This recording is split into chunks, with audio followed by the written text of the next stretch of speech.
6월 3일 대선이 끝나고 한국은 드디어 일상으로 돌아갔습니다. 새로운 대통령이 탄생하자 누군가는 그 결과에 만족하며 웃음 지었고 반면 누군가는 아쉬움에 한숨을 흘렸습니다. 하지만 그 누구도 몰랐습니다. 진짜 변화는 그날 이후부터 시작된다는 것을요. 겉으론 고요했지만 누군가는 말했습니다. 바람의 방향이 바뀌었다고 말입니다. 일본 오키나와의 한 예언가는 이런 이상한 말을 꺼냈습니다. 한반도의 혼이 깨어나 세계를 흔들 것이다. 그녀는 대선보다 그 이후의 침묵에 더 큰 의미가 있다고 했습니다. 그리고 이렇게 시작된 조용한 이상 기류는 마침내 한국을 향한 세계의 시선을 바꿔놓을 것이라고 했습니다. 과연 2025년 한국의 운명은 어떻게 될까요? 지금 바로 진실을 밝히는 여정이 시작됩니다. 안녕하세요. 미스터리 세계입니다. 영상을 보시기 전에 먼저 구독과 좋아요 부탁드립니다. 채널 운영자에게 큰 힘이 됩니다. 일본 오키나와 태풍이 잦아들 무렵인 5월의 어느 날 바닷바람을 맞으며 조용히 앉아있던 한 여인이 있었습니다. 그녀의 이름은 시마부쿠로. 오랜 세월 유타로 불리며 사람들의 운명을 점쳐온 이 여인은 어느 날 갑자기 이런 말을 남겼다고 합니다. 한반도가 깨어납니다. 아주 오래전 잠시 닫혀 있었던 그 문이 이제 다시 열릴 준비를 하고 있어요. 그리고 그 문은 세계의 이목을 끌 수밖에 없겠죠. 그녀는 평소보다 더 침착했고 며칠 동안 해안에 나가 하늘만 바라보았다고 합니다. 당시에는 누구도 그 말의 의미를 제대로 알 수 없었습니다. 겉으로는 아무런 징후도 없었기 때문입니다. 그러나 시마부쿠로는 고개를 저으며 단호하게 이렇게 말했다고 합니다. 보세요. 조용한 땅이 움직일 땐 항상 바람이 먼저 울고 그 다음은 사람들의 마음입니다. 한반도는 이제 스스로 깨어나기 시작했어요. 그리고 그 울림은 곧 바다를 건너 세계로 번지게 될 겁니다.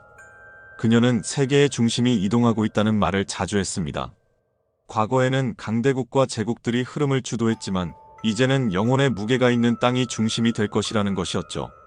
그녀는 그 땅은 슬픔도 많았고 역사의 갈라짐도 겪었지만 그만큼 단단해졌고 맑아졌어요 라고 말했습니다. 그녀의 말은 다소 뜬구름 잡는 듯 했지만 이상하게도 주변에선 묘한 긴장감이 돌기 시작했습니다. 2025년 여름. 실제로도 세계의 흐름은 조용히 그러나 분명히 변하고 있습니다. 한반도를 향한 시선은 겉으로는 보이지 않지만 조심스럽게 모이고 있고 한국 사람들조차 아직 감지하지 못한 의식의 이동이 아마도 지금 이 순간에도 물밑에서 진행되고 있을지 모릅니다. 그녀가 마지막으로 남긴 말이 귓가에 울립니다. 사람들이 보는 건 항상 늦어요. 이미 그곳은 움직이고 있고 이제 곧 모두가 알게 될 겁니다. 이곳이 바로 중심이라는 걸. 2025년 6월 3일 대선이 끝나고 마침내 한국은 조용해졌습니다. 그러나 시마부쿠로는 그 정적 속에서 이상한 흐름을 감지했다고 말했습니다. 그녀는 이렇게 말했습니다. 나무가 바람 없는 날 흔들릴 때는 뿌리 아래의 물길이 바뀌는 겁니다. 사람도 나라라는 생명체도 마찬가지예요. 겉은 고요해 보여도 속에서 이미 방향을 바꾸고 있어요. 이 말은 곧 겉으로는 아무 일도 없어 보이는 시점에 이미 본질적인 변화가 시작되고 있다는 암시였습니다. 그녀는 특히 6월 중순부터 7월 사이를 두고 하늘이 먼저 숨을 고르고 땅이 다시 호흡을 시작하는 시기라고 말했습니다. 이 말은 단순한 시적 표현처럼 들리지만 정치적 흐름이나 사회적 민심이 조용한 형태로 재편될 가능성을 시사하는 것이었습니다. 특이한 점은 그녀가 이번에는 정치가 민심을 이끄는 것이 아니라 민심이 정치의 방향을 바꾼다고 강조한 점입니다. 시마부쿠로는 과거의 예언들에서는 지도자, 개인에 대한 메시지를 남긴 적이 많았지만 이번만큼은 지도자가 아니라 집단의식의 변화를 중심으로 이야기했습니다. 그녀의 말에 따르면 2025년의 여름은 지도자 한 사람의 시대가 아닌 집단의 잠재의식이 깨어나는 전환기일 수 있습니다. 이제 사람들은 스스로 무엇을 원하는지를 느끼기 시작할 거예요. 그것이 생각이 아닌 감각으로 다가오는 시대가 올 겁니다. 이 흐름은 처음엔 미약하지만 한번 방향을 정하면 되돌릴 수 없을 거예요. 그녀는 이렇게 말했습니다. 진짜 변화는 언제나 눈에 띄지 않게 시작됩니다. 여러분은 지금 변화가 일어나기 시작한 직후를 살고 있어요. 그건 나중에야 알게 되겠죠. 지금은 아직 고요하니까요. 만약 그녀의 말처럼 지금 이 순간이 방향이 바뀌는 시점이라면 우리는 어쩌면 아주 조용한 혁명의 서막에 서 있는 것인지도 모릅니다. 2025년 여름. 햇살은 따뜻하고 거리는 평온합니다. 그러나 이런 고요함 속에서 시마부쿠로는 무언가가 움직이기 시작한다는 강한 예감을 느꼈다고 합니다. 말하지 않아도 느껴지는 것이 있어요. 사람들은 이제 더 이상 그대로 머물기를 원하지 않아요. 그들의 말이나 표정보다 그 멈칫거림에서 저는 알 수 있어요. 지금 한국의 민심은 땅속에서 방향을 바꾸고 있어요. 그녀는 이 시기를 기류는 고요하지만 수온은 변하고 있다고 표현했습니다. 보통 사람들은 바다의 파도만 보고 바람의 세기를 판단하지만 진짜 변화는 그보다 훨씬 깊은 곳에서 시작된다는 말이었습니다. 정확히 뭐라 규정할 수는 없지만 무언가가 이전과는 다르게 흐르기 시작한 것만은 분명했습니다. 시마부쿠로는 이를 의식의 재배열이라고 말했습니다. 사람들은 지금까지 미래를 바라는 데서 그쳤지만 이젠 그 미래를 만들어야겠다는 감각이 깨어나고 있어요. 이 감각은 아주 미세하지만 일단 깨어나면 멈추지 않아요. 무엇보다 주목할 점은 이런 변화가 위로부터가 아니라 아래로부터 시작된다는 점입니다. 시마부쿠로는 이 흐름을 꽃이 피기 전에 먼저 뿌리가 흔들리는 현상에 비유했습니다. 꽃이 필 때 사람들은 환호하지만 그 꽃이 피기 위해 얼마나 오래 뿌리가 흔들렸는지는 모르죠. 한국의 사람들은 지금 그 뿌리를 흔들고 있어요. 아주 깊고 조용하게요. 그리고 그녀는 조용히 덧붙였습니다. 이 물결은 곧 언어가 되고 메시지가 되고 결국 새로운 중심을 향한 이정표가 될 겁니다. 그건 누구 한 사람이 이끄는 게 아니라 모두가 동시에 움직이기 때문에 더 강력하지요. 이것은 단순한 민심의 변화가 아니라 영적인 방향 전환일 수도 있다는 것이 그녀의 해석이었습니다. 한 나라의 의식이 바뀔 때 세계는 그것을 혁명이라 부르지 않습니다. 하지만 그것이 나중에 역사의 흐름을 바꿨다는 사실만은 분명히 남게 됩니다. 시마부쿠로는 다시 바닷가에 섰습니다. 그녀는 가만히 먼 바다를 바라보다가 조용히 말했습니다. 저 멀리 있는 것들이 이곳을 향해 천천히 고개를 돌리고 있어요. 그건 배가 아니라 시선이에요. 이제 판이 달라지고 있네요. 2025년 여름, 유난히 한국을 찾는 손길들이 많아질 것입니다. 그것은 단순한 무역이나 기술 협력을 넘어 가치와 철학을 공유하려는 움직임입니다. 시마부쿠로는 이 상황을 이렇게 해석했습니다. 이제 세계는 무력과 자본의 시대를 지나 의미와 정신을 찾는 방향으로 흐를 거예요. 그리고 그 의미의 실마리를 찾기 위해 사람들은 동쪽을 바라보게 될 겁니다. 한반도는 그동안 지정학적 갈등의 최전선으로만 여겨졌습니다. 그러나 이제는 한반도를 단순한 위험 지역으로 보는 것이 아니라 전환의 축 혹은 균형의 고리로 보는 움직임이 생겨난다는 것입니다. 그녀는 말했습니다. 사람들은 보통 땅을 차지하기 위해 싸우지만 진짜 싸움은 어디에 머물 것인가에 대한 싸움이에요. 그리고 지금 세계의 시선은 아주 조용히 이 땅을 중심으로 모이고 있어요. 이러한 흐름은 단기간에 겉으로 드러나는 것이 아니기에 대부분의 사람들은 그 진위를 빨리 깨닫지 못할 것입니다. 그러나 시마부쿠로는 그것이 바로 진짜 변화라고 강조했습니다. 큰 소리로 다가오는 건 대부분 지나가요. 하지만 속삭임으로 다가오는 건 뿌리를 내릴 준비를 한다는 뜻이지요. 지금 외교의 속삭임이 시작되고 있어요. 그건 이 땅에 머무르기 위한 조용한 선언일지도 몰라요. 한국이 이제 더 이상 한쪽 구석의 나라가 아닌 다른 나라들이 머물고 싶어하는 접점이 되어가고 있는지도 모릅니다. 그리고 그 접점은 곧 영혼이 모이는 자리로까지 확장될 수 있을 것입니다. 시마부쿠로는 가끔 아무도 묻지 않았는데도 이런 말을 했다고 합니다.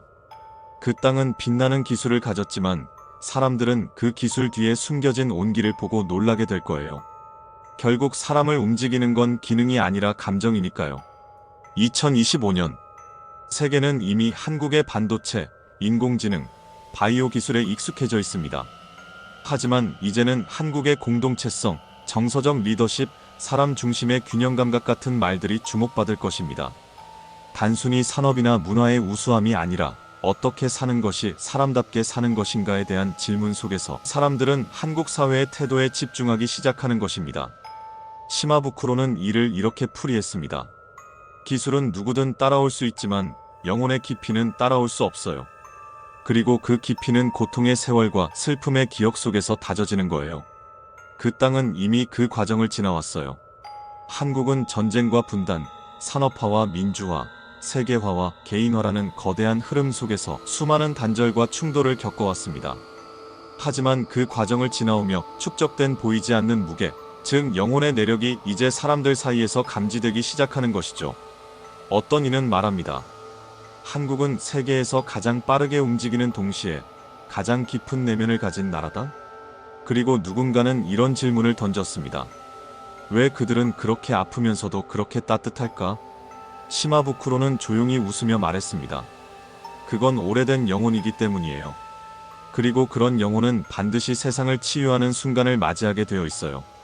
사람들은 기술을 수입할 수 있지만 영혼은 스스로의 경험과 인내 속에서만 태어납니다. 그리고 이제 사람들은 그 온기를 찾아 한국을 바라보기 시작한 것입니다. 어느 날 시마부쿠로는 손에 오래된 지도를 들고 있었습니다. 그녀는 그 종이 위에 한반도를 조용히 가리키며 말했습니다. 이곳은 수천 년 동안 끊기지 않은 흐름이 있는 땅이에요. 그 흐름은 전쟁과 분단으로 끊어진 게 아니라 잠시 숨을 고르고 있었던 것뿐이죠. 그녀는 그 흐름을 혼, 즉 영혼의 결속이라 불렀습니다. 그리고 그 영혼이 이제 조용히 다시 깨어나고 있다고 말했습니다. 곳곳에서 우리라는 단어가 다시 회자되기 시작할 것입니다. 과거에는 가족 중심, 지역 중심으로 흩어졌던 정체감이 점차 민족적 유대와 공동체 의식으로 확장되는 것이죠. 해외에 있는 한국인들 사이에서도 한민족의 뿌리를 되짚는 움직임이 눈에 띄게 늘어나고 국내에서는 잊혔던 전통 문화와 정신사상이 조용히 되살아나는 분위기가 퍼질 것입니다. 이는 단순한 향수나 문화 트렌드로 설명되기엔 어딘가 다릅니다. 사람들은 점점 자신이 누구이며 어디로 가야 하는지를 논리가 아닌 감각으로 느끼기 시작하는 것입니다. 시마부쿠로는 이런 흐름을 갈라졌던 가지들이 뿌리에서 다시 만나는 시간이라 표현했습니다. 그리고 이 만남은 단순히 남과 북, 동포와 내국인을 넘어서 한 민족의 깊은 감정선이 서로 공명하기 시작하는 징후일 수 있다고 말했습니다. 그녀는 말했습니다. 영혼이 연결될 때 말은 없어도 서로를 압니다. 그리고 이 땅은 서로를 알아보는 시간을 다시 맞이하고 있어요. 정치적인 통일도 제도적인 연합도 아닙니다. 오히려 더 깊고 본질적인 한민족이라는 자각의 눈뜸이 사회 전반에 퍼지는 것입니다. 시마부쿠로는 이렇게 말했습니다. 이 영혼들이 서로를 알아보기 시작하면 그 다음은 세상이 그들을 알아보게 됩니다. 그리고 그건 생각보다 훨씬 빨리 올 수도 있어요. 어느 날 시마부쿠로는 눈을 감은 채 바다를 등지고 앉아 있었습니다. 그녀는 그렇게 조용히 앉아 있다가 마치 꿈속에서 들은 것처럼 중얼거렸다고 합니다. 먼 땅에서 상처 입은 사람들이 이곳으로 올 거예요. 그들은 회복을 원하지만 약을 찾는 게 아니라 마음이 머물 곳을 찾는 겁니다. 세계는 갈등과 피로로 점점 더 지쳐갑니다. 중동의 내전, 유럽의 정치 분열, 아시아 각국의 불안정한 관계. 그 속에서 사람들은 더는 힘의 논리나 외교적 수사로는 문제를 풀 수 없다는 것을 체감하고 있습니다. 그 시점에서 놀랍게도 한국이 조용히 떠오르기 시작할 것입니다. 이전에는 기술 강국, 콘텐츠 강국이라는 타이틀에 머물렀지만 이제는 정서적 신뢰와 가치 기반의 중재를 요청받는 국가로 변해갈 것입니다. 시마부쿠로는 이 움직임을 치유의 방향 전환이라고 표현했습니다. 사람들은 힘있는 나라를 찾지 않아요. 이제는 따뜻한 나라를 찾게 될 겁니다. 실제로도 한국은 그동안 외교적으로 목소리를 키우지 않으면서도 조율자 역할을 꾸준히 수행해왔고 그 과정에서 쌓인 말보다 신뢰가 서서히 빛을 발하기 시작할 것입니다. 그녀는 말했습니다. 사람들은 길을 잃었을 때 지도를 찾는 게 아니라 자신을 다정하게 바라보는 눈을 찾게 됩니다. 지금 그 눈이 이곳에 있다는 걸 세상이 느끼고 있어요. 상처 입은 사람들은 한국을 머물고 싶은 나라로 보기 시작할 것입니다. 그들은 물리적 피난처를 찾는 것이 아니라 자기 자신을 회복할 수 있는 정신적 쉼터를 찾고 있습니다. 시마부쿠로는 조용히 말했습니다. 그들이 도착하기 전에 먼저 그 땅의 사람들이 스스로를 치유해야 해요. 자신을 사랑하는 민족만이 남을 품을 수 있으니까요. 시마부쿠로는 자신의 노트에 짧은 문장을 남겼습니다. 이제 그 땅은 선택을 해야 할 것입니다. 둘 중 하나입니다. 스스로를 다시 묶을 것인가, 혹은 스스로를 풀어낼 것인가. 그녀의 말은 마치 한 나라가 자신을 어떻게 정의할 것인가에 대한 질문처럼 들렸습니다. 더 이상 외부로부터 강요받는 시대가 아니라 스스로가 어디로 갈지를 정해야만 하는 순간, 그 시간이 한반도에 도달할 것이라는 예감이었습니다. 문제는 정책이나 제도보다도 국민 개개인의 감각에 있습니다. 우리는 어떤 나라가 되고 싶은가? 우리는 우리 자신을 어떻게 기억하고 싶은가? 시마부쿠로는 말했습니다. 선택의 순간은 드러나지 않아요. 그건 투표함이나 협상 테이블이 아니라 한 사람 한 사람의 작은 용기 속에 숨어 있어요. 그녀는 한국이라는 땅이 가진 힘은 대륙과 해양, 전통과 현대, 고통과 희망이 교차하는 모순의 균형에 있다고 보았습니다. 그 균형은 이제 스스로의 의지로 방향을 정할 시점에 이르렀다는 것이 그녀의 해석이었습니다. 그 땅이 어디로 향할지는 어떤 지도자보다 어떤 국민인가에 달려 있어요. 그들이 무엇을 믿고 무엇을 기다리는지가 이 모든 흐름을 결정하게 될 겁니다. 시마부쿠로는 이렇게 말했습니다. 이 선택은 싸움이 아니에요. 이건 방향에 대한 것입니다. 그 땅이 빛을 따라 움직일 것인지 그림자 속에 남아있을 것인지 말입니다. 그건 이제 그들 스스로의 몫이에요. 어느 날 시마부쿠로는 마지막 노트를 조용히 덮으며 이렇게 말했습니다. 이제 하늘의 문이 열릴 준비가 되었어요. 그 문은 아무에게나 열리지 않지만 자신의 영혼을 맑게 비춘 자들에겐 그 입구가 보이기 시작하죠. 그녀는 하늘의 문이란 단어를 자주 사용했습니다. 사람들은 그것을 초자연적인 현상으로만 생각했지만 그녀는 그것을 집단적 자각의 경지라고 설명했습니다. 하늘의 문이 열린다는 건 하늘이 특별해진다는 게 아니라 그 땅의 사람들이 스스로 하늘을 올려다볼 수 있게 된다는 뜻이에요. 한반도는 여전히 복잡한 현실 속에 놓여 있습니다. 경제, 정치, 외교 그 어떤 것도 쉽게 풀리지 않습니다.